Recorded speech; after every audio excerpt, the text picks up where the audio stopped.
go and find, and then we'll move on. Really cool background, by the way. Mm. Look, is that your room? No, it's my garage. I've converted into an office. I'm just waiting on a Oh, door to get installed. I saw your Facebook post about that. See you going in through the garage door right now.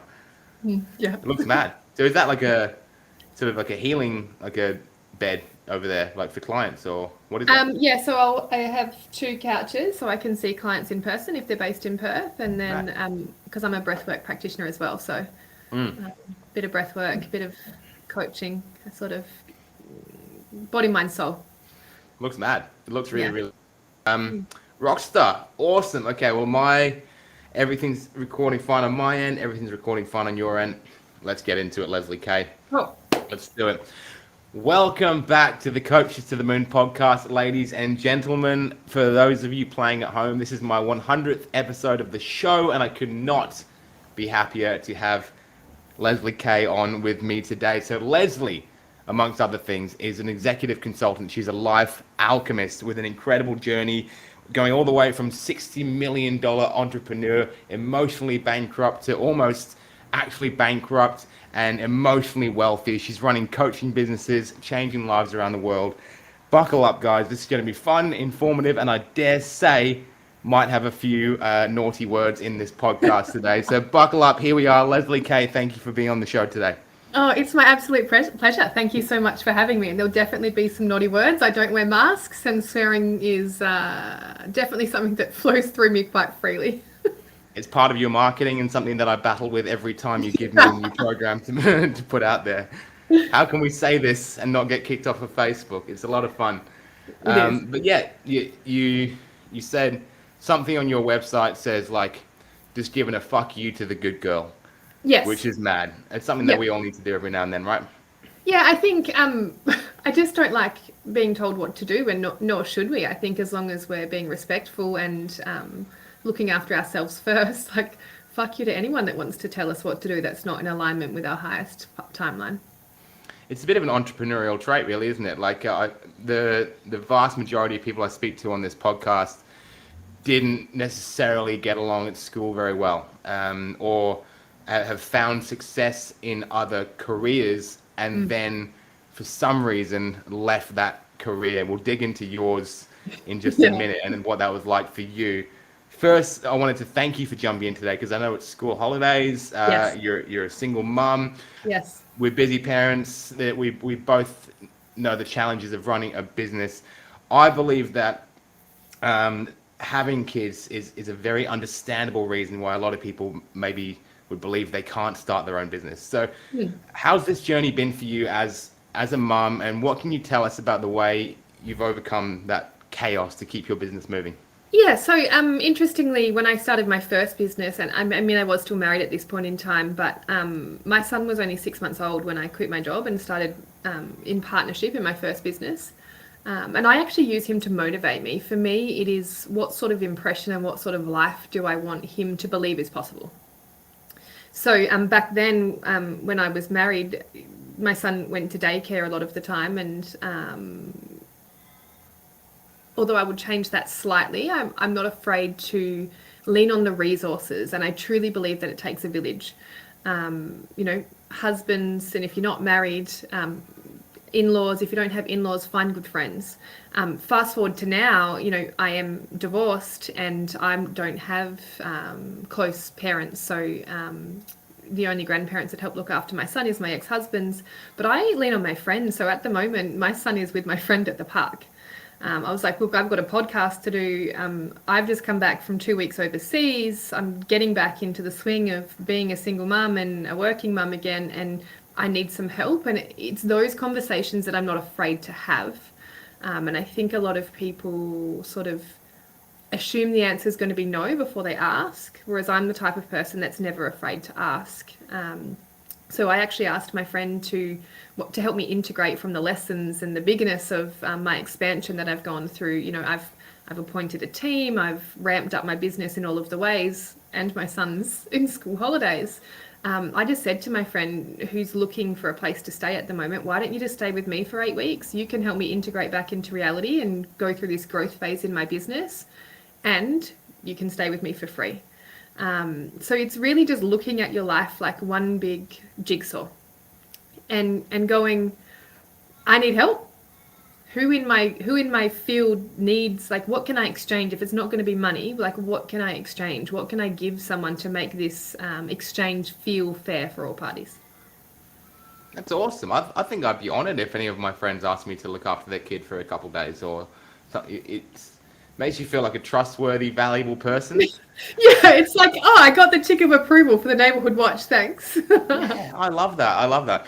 I Yeah, it takes a village. We're super lucky. Both our sets of grandparents live, within about half an hour of us, and my girls have only just started daycare in the last maybe 4 months because they Mm. started when they were little, but they just got so sick all the time, and we had to pull them out because they were losing weight because they were small babies, and so luckily, my wife stepped back from some of her work, and Mm. I run this business which I do in about 4 hours a day sometimes, and we got there in the end. Now they're back at daycare. They got some chunk on them, and they're doing Yeah. okay. We get the odd cold coming through, but life as a jigsaw is awesome, and that's really cool that you're able to have that friend to just help out in this chapter of your life. It sounds like you're moving really fast. Yeah. So fast sometimes, and that's one of my lessons is to slow down. But I also like to use the momentum of life. Really, like when I talk about intuitive exertion in my program. So when you're in that flow, when things seem to be happening like this and falling into place, I sort of ride those waves. So I will do what I can to give myself the infrastructure to use that forward momentum to push myself into my next evolution. And that's one of the things that I teach, because we don't always have that motivation. We don't always seem to have that divine support. We can if we tap in often enough, but when that forward momentum's happening, do what you can to give yourself the infrastructure to sustain it, to push you forward into the next iteration of you. Yeah, there's a real big hustle culture on the internet that we often talk about on this show that has never really worked for me. I understand there's seasons for it where you've got to. I was up late working last night just to finish some things, but Yeah. that sort of just push 16 hours a day, 18 hours for 4 years straight sort of thing hasn't worked for me. I always feel like you've just said, I get my best results in life and business when I'm not just trying to push myself too hard. I'm staying disciplined. Obviously you got to do some work every now and then, right? But Unfortunately. yeah, but when you're being intuitive and doing what you love, then that's easier. But I mean, what about your impulsive trip to Mexico this month? Because that's something that doesn't really align with the hustle culture. Just glue Yeah. yourself to your laptop. What was that about? So, and it's very interesting because it actually pushed me to get more support around me. So I'd been resisting getting a sales team. I'd sort of been resisting my next phase of growth. And coming out of owning big corporate businesses, I've always been more resourced. I've always had a team. So stepping into coaching full time, you're kind of doing everything yourself besides the marketing. That I definitely left that to you from day one because I'm no expert. But I sat with, I got this invitation to go to this transformative retreat with the team at Becoming. And I have been in their world for a very long time. I think that what they do is amazing. And with a week's notice, I got an invitation to join them for an invitation of a transformational week in Mexico. And I sat with it and I was like, part of me is like, you need to be responsible because you're in a growth phase. You're about to launch a new container. You don't really have the time to fly off to Mexico. And then I sort of sat with the whole intent of closing my corporate business and starting a business where it is on my terms and I can do it from a laptop. And that was the whole purpose of one, to help people. That was the core purpose, as I really wanted to help people find themselves. But the way in which I've set it up, I wanted to be mostly online, so I had the freedom. So instead of saying no, I said yes. And then I sat with it and I was like, okay, so now I've made this decision. How do I resource myself so I can make this work and not lose the momentum I'm currently in my life and my business? And so I appointed a team. So I brought on appointment setters and closers, and I actually started to feel better in the whole infrastructure of my business. And I made more sales while I was away than I had in the previous 3 weeks before that, because I was enjoying myself and I'd given the task to people where that's what they do, that's what they love to do, that's how they get paid. So the ecosystem started to come together where, um, you know, this term that I speak about, filthy rich and famous but grounded as fuck. You can't do that on your own.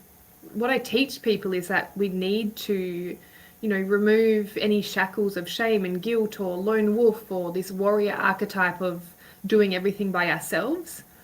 And I wasn't doing that myself because I was, part of me was like, well, I have to follow the rules. Again, I teach people to break the rules. So I served myself a bit of my own medicine, got myself well resourced and just booked a business class flight to Mexico. I was only meant to be there for a week, but the universe had other plans and I ended up getting stuck in it. Well, not stuck. My flight from LA home got cancelled. So I made the most of it. I then spent a week in an Ayurvedic healing center and maybe dropped 20K on clothes in LA, which I'm sure I'll pay for down the line, but it felt like this dress. Beautiful. It felt very aligned at the time. But it was very transformative, very soul aligned, and very much reminded me of my own medicine that I teach to people, to just say yes to life and then figure out how to make it work, and we always will. You walk in the talk, Leslie Kay. Always. Sometimes I need a bit of a nudge myself, though. That's right. You have to. That's rock and roll. Though. I mean, it's like me getting kind of stingy with my own sort of marketing budget, that sort of thing, because I'm making decisions for my business when I'm helping other people do the same thing, and sometimes I've got that resistance there as well. It's really funny. Our own medicine is great, but having a team of people, I've noticed that since you've had the sales team, you've been pushing me for more leads. Because now they're relying on you to do their job well. Yes. It creates, accountability, but community. I'm loving it. How are you enjoying having the team around you? Oh, I feel so much better. And again, I truly believe that our nervous system holds the key to our success and it holds the key to our expansion. And my nervous system just feels so much more relaxed. I don't feel, being a single mum and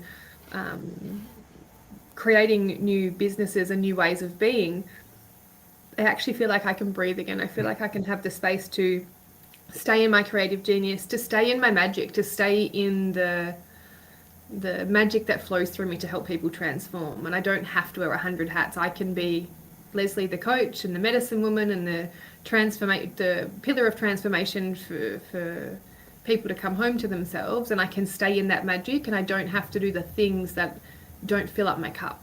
And the whole ecosystem works together. I love the way you talk about business, because it's so opposite to how I talk about it. Talking about the nervous system, filling up your own cup. I'm so tangible with it, and I need that reminder to think a little bit more like you, bring some of that flavor into my life as well. But that's your coaching now, and that's happened to you over the past few years. You've come into the Leslie, 2 or 3.0 that you are now. I'm going to go 6, but yeah. 6.0, yeah. I am just gagging to get into your past, your story. So the thing I've got written down here, the numbers I've got written down are, you helped to build a $60 million business. At one point you had a $700,000 salary, what some people would consider to be living the dream, just the pinnacle of success. Firstly, what was it like living that high flying life, and what did you actually like about it?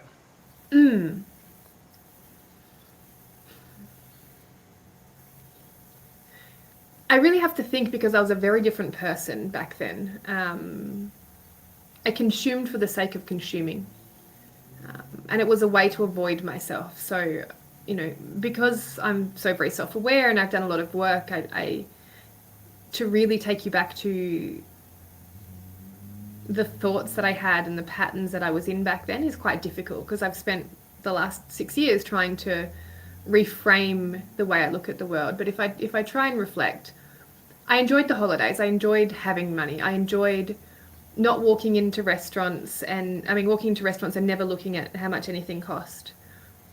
I enjoy shopping. Now I shop a lot more consciously rather than just consuming. I mean, I'm still in $1,000 dress, but it's eco and it's sustainable, and the designers are Australian. So when I consume with a lot more intent behind it rather than just, oh, that looks pretty, let me buy it. I also don't buy everything that I want now. I truly check in with my body. It's interesting. You'll see me in a shop and I'll literally be like, do we truly need this or do we want this? And what I'm learning more of is take what you need, not what you want. And that is one of the secrets to a balanced life. For me back then, though, would literally buy designer to make myself feel better about myself, to sort of feel the whole of love that I wasn't receiving from myself and I wasn't allowing myself to receive from anyone around me. So 700k salaries, and this is where my journey started to begin, because I would literally have 60k paydays cash in my bank after tax, month in, month out. And it got to a point after I finished consuming and after I'd paid for our whole entire family, to like mine and my ex-husband's, to go to England, to go to Bali. I think we went 6 times in 1 year. Sort of when that all started to wear off, the novelty of that started to wear off. When I was in my 3rd year of this happening, I was like, I'm not happy. Cool, I can do nice things and buy nice things, but I got to 110 kilos. I actually started my journey because I knew there was a part of me that wasn't allowing me to love my ex-husband. And, making all of this money wasn't taking that away. Buying all of these things wasn't taking that away. And, 60k hit my bank account one day and I was like, cool, I've been getting this for so long. What does it mean? Because there's still a part of me that hates myself. There's still a part of me that doesn't feel worthy. And that's really when I started to do the work, because I'd consumed so much. That was when I was making 700k salaries. I was an employee for one of the largest recruiting firms in the world, and I was their top biller, and I still hold that record. My ego loves to remind the world of that. But, I would make them $3.2 million a year in profit as one person. The turnover was huge.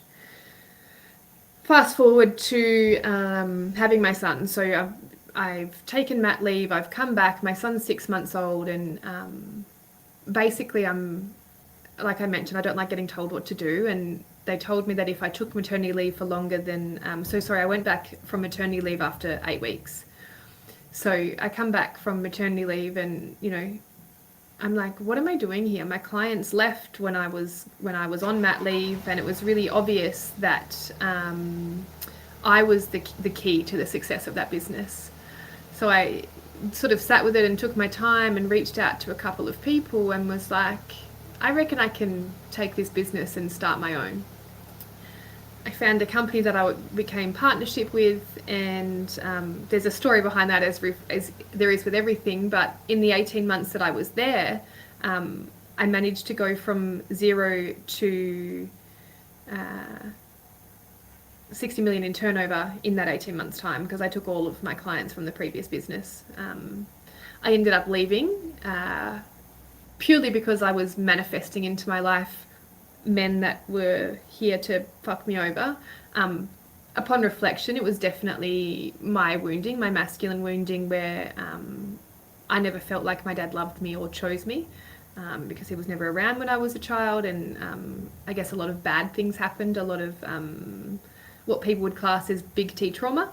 And I sort of blamed him for not rescuing me. So we manifest, we bring into our life, or magnetize, as I like to say, we bring into our life people and experiences that confirm our limiting beliefs. So once I healed that wound within myself, the only men in my life are beautiful, beautiful examples of kind, generous, loving and helping men.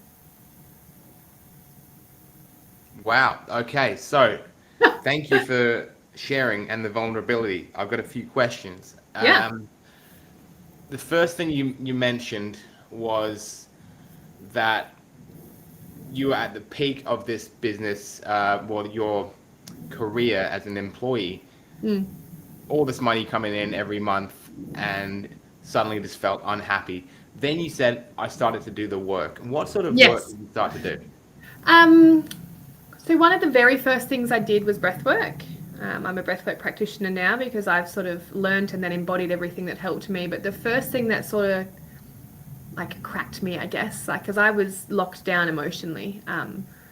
I had a big event when I was 2 years old, and genuinely from 2 years old onwards, I rarely expressed emotion. Um, so feeling was scary for me, and I really only allowed myself to feel in the past couple of, wow, probably been 12 months now. But when actually it has been 12 months now. When I first allowed myself to feel, I genuinely thought it was so much that I wasn't sure whether I could handle it. It was that intense. But yeah, breath work is one of those things where, you know, my ego was really strong and sort of tried to keep myself from healing, to try and keep myself safe. And breath work allowed me to sort of feel without thinking, because you're going into your body, you're going into your nervous system, you're literally just breathing. So I had a practitioner take me through some breath, and I had an emotional release, and I was like, beautiful. I found a way to actually start to do something about the way I feel without talking about it. Breath work can be a bit confronting though if you are emotionally locked down, because you get what's called tetany. It's like little T-Rex hands, and it makes you like, you look like a T-Rex. And that is scientifically because of the carbon dioxide, you're not breathing properly. Emotionally, spiritually, they believe it's because you're holding on, you're not letting go. So I would get that almost every time I breathed for the first couple of breaths, and it really scared me. You feel a bit restricted. It does pass. I moved through it. I now breathe, and most of my breaths, I mean, no two breaths are the same, but a lot of my breaths now are quite blissful and just connect me to myself and allow me to tap into, I guess, a higher realm of awareness in my own body. Yeah, wow. I know a guy who does that T-Rex arms when he's drunk. Uh, so I have to text him to see what he's What are you holding on holding on to. to, bro? Too many vodkas is what he's holding on to, Leslie. How funny. He's a really fit guy. He's a salesperson. He smashes it. So breath work, yeah, confronting. Right, I know we both know Ryan Madges. That's how we met, through Ryan Magic, as he goes online, and he's run some breath work workshops, and he filmed one. And then he sent me the videos using his ads, and I was like, I can't use these videos. There's people like screaming and crying on the floor. This is way too confronting.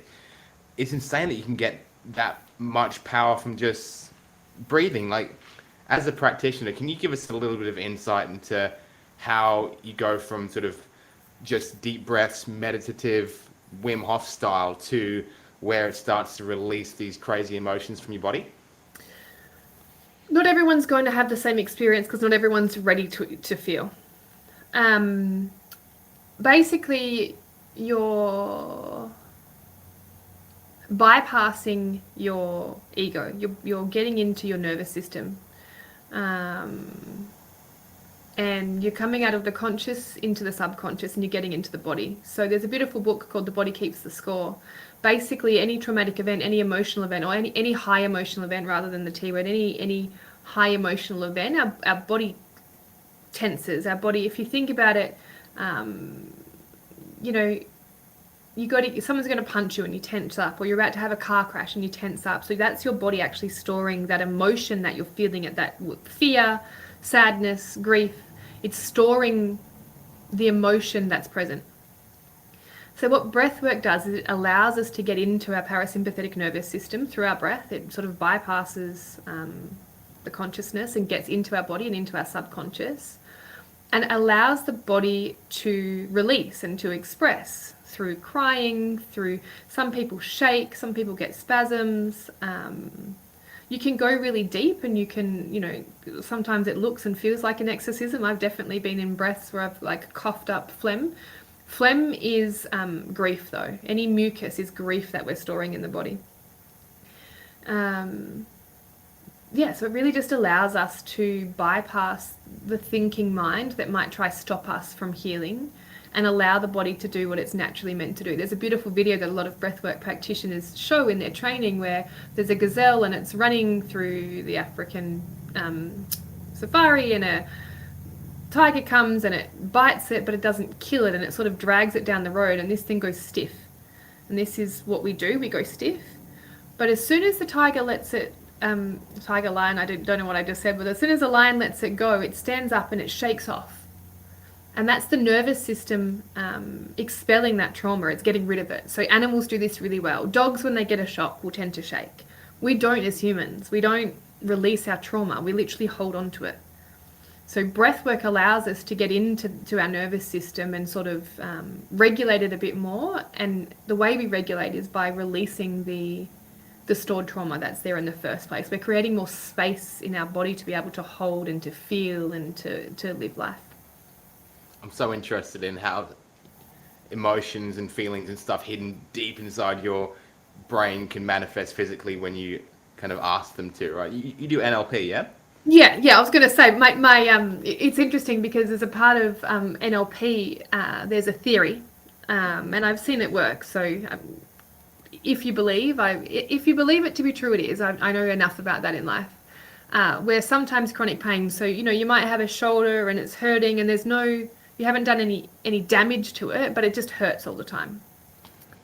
And a lot of that can be emotion. So our shoulders is correlating to heartbreak. And when I was in my training, there was a lady that had long-term shoulder pain after an incident where she was attacked.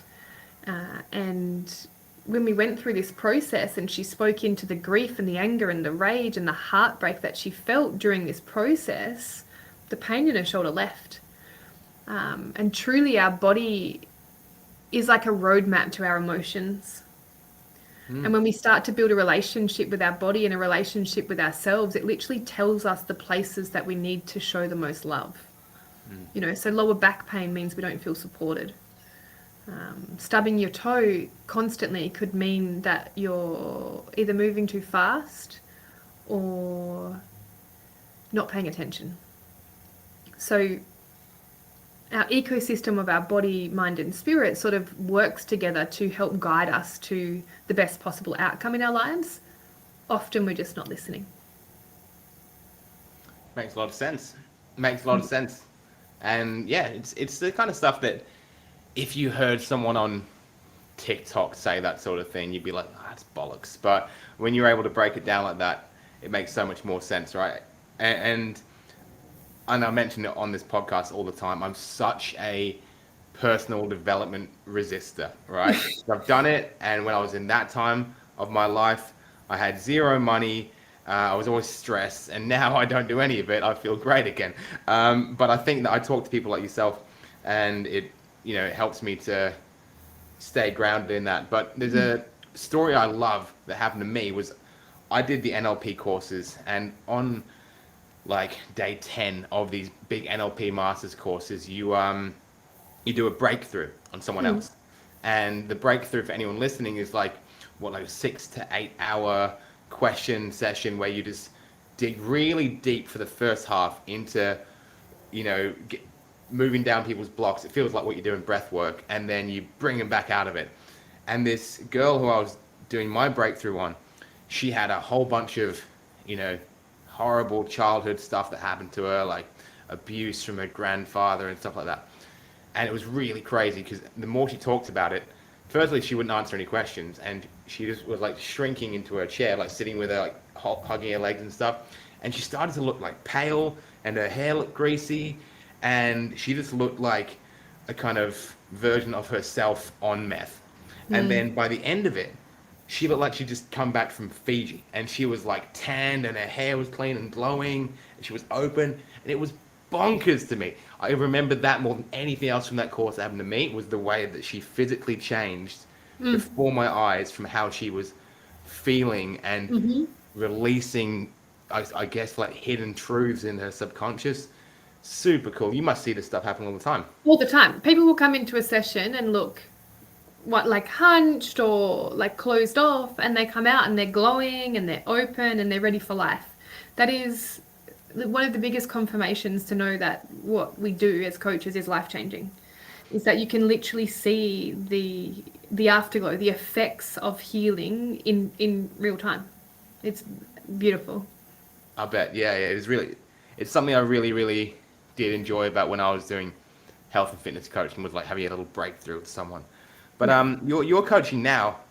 You've got a lot of experience. You're pulling from a lot of different areas, and you're not just, while you could easily just be a straight up and down business coach, you're pulling in so many more methods and practices. What is your self responsibility code, and how does that help people? Self-responsibility code I birthed, and it's been a process. I kind of birthed it through my own process or during my own process, and really, coming out of, being this millionaire in business and, um, you mentioned at the beginning, I had all of this money and all of this success, but I had no emotions. I call it emotionally bankrupt. I couldn't feel, I couldn't truly love, I couldn't truly feel joy. I couldn't even, well, anger was an emotion I tapped into a lot because I projected what I felt onto other people. And then I sort of did a flip. So fast forward to starting my first company by myself, and I sent that to the cleaners for $3.2 million because I grew too quickly. I grew with ego. I wasn't listening to myself. I sort of half done the healing work, but not really. So during this whole process, during this whole like success lessons or failure, but again, I don't like to label it in that way. Success and lessons and big moments in my life where I had a lot of big realizations. Um, I sort of documented in a way the processes that brought me back to myself and brought me back into truth, and the core of that was self-responsibility. So, rather than come out of a breath work and realize that it wasn't, have this thought perhaps that it wasn't my fault, it was John's fault. Rather than blame John, I'd be like, how was I showing up in that relationship? What was I doing to make this situation possible? And really just starting to look at, when my marriage was failing, when my business was failing, when I went from having everything to having nothing, I was like, you're the common denominator here, Leslie. It's you. It's not anyone else. Like, yes, there's been a series of people that you've magnetized into your life that are assholes. True. That's the truth. Why did they come into your life in the first place? And what aren't you not doing? And how are you not showing up in order to have a harmonious life? And rather than, be the victim of circumstance or allow my trauma or my past to define me, I was very determined to unlock the answers as to why I was attracting into my life the things and the experiences and the people that I was. And then I started NLP, as in participating in NLP. I did more breath work. I really started to seek out people and experiences and places that were going to open up my awareness as to how I could take back control of my life. And I say control loosely because we're actually truly never in control. The only thing we're in control of is the way we show up in the world, as in our emotions, our nervous system state. And truly, this is where we magnetize from. So if we turn inwards and we start to ask ourselves these questions and go through the steps to come home to love and truth in ourselves and love and trust's a big one for people. I speak to so many executive women mostly, or women in business, and they're like, I trust myself. And we get to the core of it, and tends to be an element of mistrust, and it might not be in business, it might be in relationships, it might not be in relationships, it might be in the way they parent. And a lot of this comes down to shame and guilt. And I talk about shame and guilt being the shackles that keep us bound. People, if I allowed it to, some people would be like, you shouldn't work as much, you're a mother. Well, that's your version of reality. And I'm not taking on your shame or your guilt, because I know what's true for me. I know what my truth is. I know the balance that I need. I know how my son feels.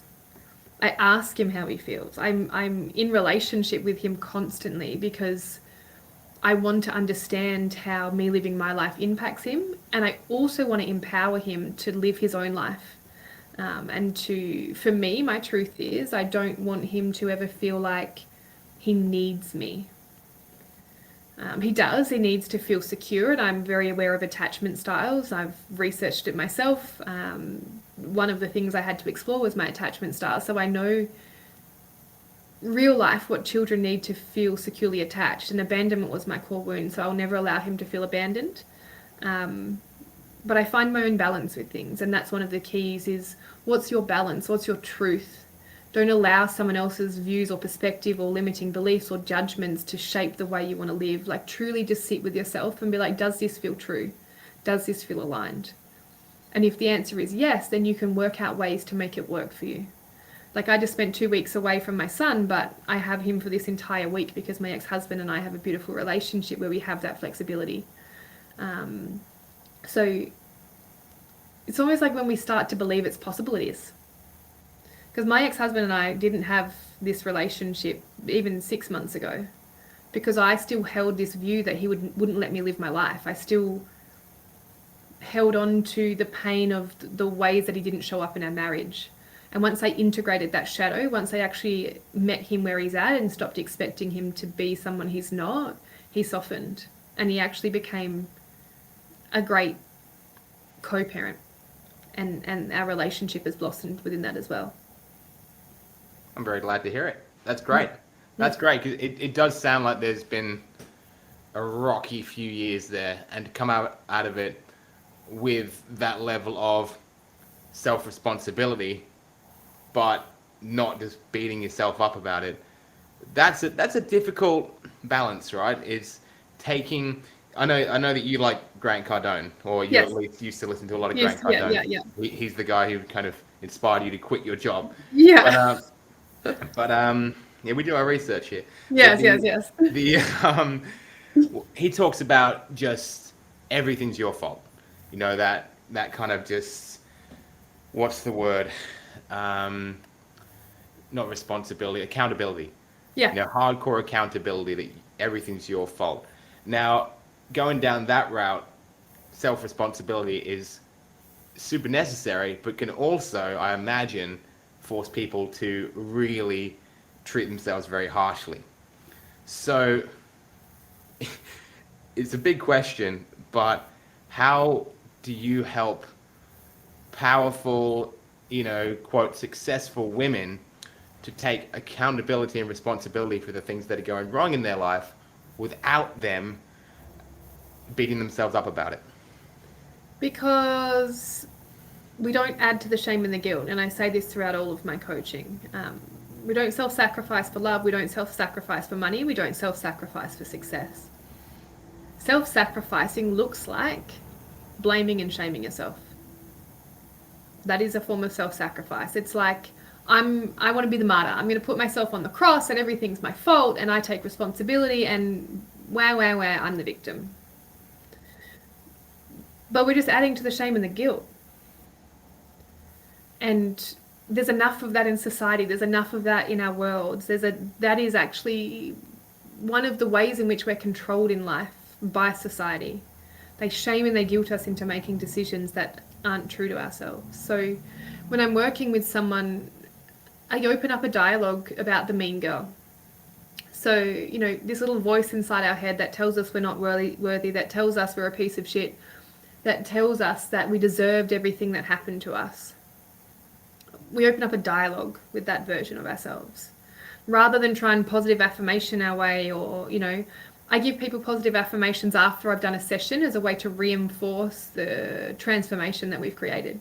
But I never use it standalone. And the reason why is because we don't actually want to shut up the voice until it's kind. And it's not that we ever shut it up, it just becomes less insistent. So this voice inside of our head that drops in the unworthiness, that drops in the doubt, we want to open up a dialogue, because that's actually our little girl or little boy telling us where we're not loving ourselves enough. So if you've got this voice inside of your head saying, all of this is your fault and you're a piece of shit, rather than going, that's not true, I love myself, we go, hey, sweetheart, why do you think that? What is it that makes you believe this to be true? And then we get into the subconscious through NLP and hypnotherapy modalities, and we open up a dialogue with this part of ourselves that believes this to be true.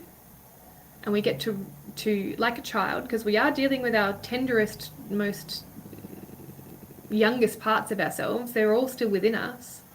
And when we open up a dialogue with that part of ourselves, we'll tend to find it's from a childhood memory between the ages of 0 to 7, sometimes 0 to 14, where Daddy didn't come home from work one day, or Daddy came home from work late and he yelled at me, and now I think I'm worthless.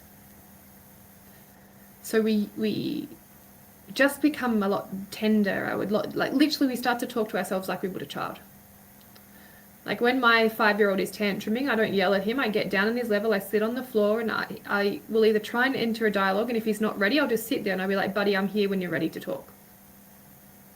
And That's the best parenting tip my wife's ever given me, because she knows she looks after kids for a living. And I always thought I'd be such a loving, patient dad. And then when 18 months, 2-year-old started happening, I was so taken aback by tantrums. I had no idea what to do, and it definitely made me super angry, and I reacted in a way I didn't think I would. And then she taught me to do that, exactly what you just said. And that is a game changer, just to realize that you're the parent, and whatever we do in this situation is just going to escalate them. Amplify, right? Far out. So but I'm it's the glad you same when mentioned we that. talk to ourselves. People know this about children, yet we talk to ourselves like the angry adult. Yeah. So I will say to people, like, sit in front of a mirror, put your hand on your heart and say, sweetheart, what do you need from me? Why are you feeling this way? I'm not here to suppress any parts of our experience. I'm not here to help to suppress any part of our emotion. The key is actually to opening a dialogue with the tenderest part of you and making them feel safe again. That's the kind of thing that makes me glad I run this podcast, Leslie, because tips like that are... Yeah, there you go. There's my whole 24K program in a... No. Yeah. No, 100% no, but the thing is, no one ever does the things that... No. And it obviously is a lot more in depth, and, I attest coaching it's really fucking hard. Like, life's hard. Even as a coach, I've got 6 coaches, not 6, but I have coaches in different things because I want the cheat codes. I think of it like this, when I was younger and I used to play Nintendo 64, it was always more fun when I used cheat codes. Big head mode on GoldenEye. Yeah, and the Mario Kart, and it would if you're playing multiplayer, you'd get extra coins or extra, anyway, I can't remember exactly, but my big brother would find the cheat codes somehow, his friend would give it to him, it'd be written down on a little piece of paper, and you'd go up twice, left twice, B, X, whatever it was. But the game became a lot more fun when you knew how to win. And I look at that with life. I know how to win. I've fallen down enough times to know how to duck and weave now, rather than have life hit you head on. I talk about becoming the storm. You become really unshakable even when life seems to be tough, when you truly come home to love and trust and truth within yourself. And this is how I look at coaching, is you can keep struggling and you can keep playing, and you can play against people that probably have cheat codes, and you can, it's not about competition. If you're happy with the pace that you're going at, if you're happy going it alone, I'm not here to tell you otherwise. But there's a certain type of person, there's, people like me and like I was, that are I get that we're in this game of life, and right now I feel like I'm losing. So who can I get to help me to start winning?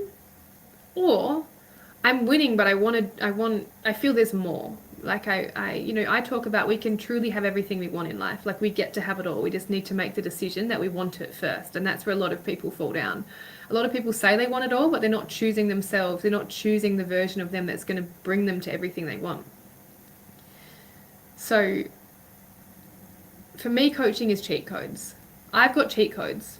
I can help you build businesses. I can help you heal at the same time. I can help you hold the strategy as much as I can help you hold the healing. You can either come to me and take my cheat codes, and we can beat this game quicker and easier and funner and faster, or you can carry on and you'll still get there. You just might fall a few times before you get to where you want to go. There you go. Well, the next question I was going to, wrap up with was talking about, you mentioned you have a container starting up soon. Yes. What's it like to work with Leslie? But I got a nice sense of that. It feels to me that is the, you know, you're diving below the surface level personal development and coaching world. You're diving below the startup level business coaching.